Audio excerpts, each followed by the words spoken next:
আমরা গত কয়েকদিন আগে দরবারের প্রস্তুতি নিয়ে একটি ভিডিও লাইভ করেছিলাম আমাদের অফিসিয়াল পেজ থেকে, এবং তাতে আমরা দেখিয়েছি কাজ প্রায় শেষের মুখে। তবে এত বড় প্রোগ্রাম, এখনো কিছু কাজ বাকি আছে যা পরিপূর্ণ করে উঠতে বোধহয় বৃহস্পতিবার রাত হয়ে যেতে পারে।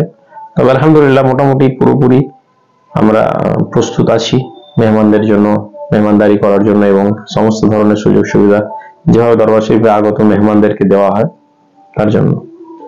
প্রতাপপুর দরবার শরীফের ইশারের সব বর্তমানে একটি পূর্ব মেদিনীপুর জেলার একটা বড় ওয়াজির মাহফিলে পরিণত হয়েছে, যাকে কেন্দ্র করে লক্ষ লক্ষ জনসমাগম হয়, এবং সেখানে প্রশাসনের কেমন কি সহযোগিতা আশা করছে? প্রশাসন খুব ভালো আমাদের সাথে সহযোগিতা করেন। আমি এর পূর্বেও বলেছি, শুধু প্রশাসন না, অ্যাকচুয়ালি প্রতাপপুর দরবার শরীফের ইসালে সওয়াবটা সুফিজমের একটা উৎকৃষ্ট উদাহরণ পশ্চিমবঙ্গে হয়ে উঠছে।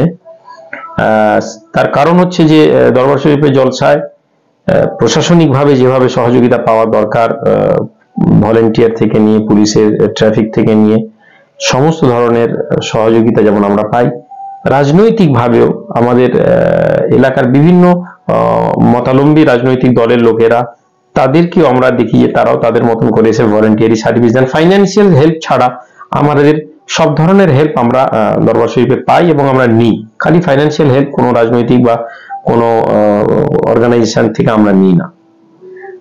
আমরা দেখেছি যে বিভিন্ন সময় প্রতাপপুর দরবার শরীফে ইশারের সবে বিভিন্ন বড় বড় গেস্ট আছে, সেক্ষেত্রে এবছর তেমন কি কোনো গেস্ট আসছেন? অ্যাকচুয়ালি দেখুন, এবছর গেস্ট আসার, অনেকগুলো গেস্ট আসার কথা ছিল এবং পরিস্থিতিও খুব ভালো ছিল, কিন্তু এই ইসরায়েল এবং প্যালেস্টাইনের লড়াইকে কেন্দ্র করে আমাদের সিরিয়া থেকে গেস্টের আসার প্রোগ্রাম ছিল, টার্কি থেকে আসার প্রোগ্রাম ছিল, ইরান থেকে আসার প্রোগ্রাম ছিল।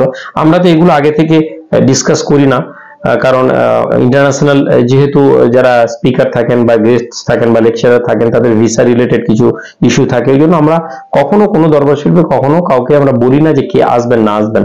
লাস্ট আওয়ারে যারা এলেন তাদেরকেই আমরা প্রমোট করি।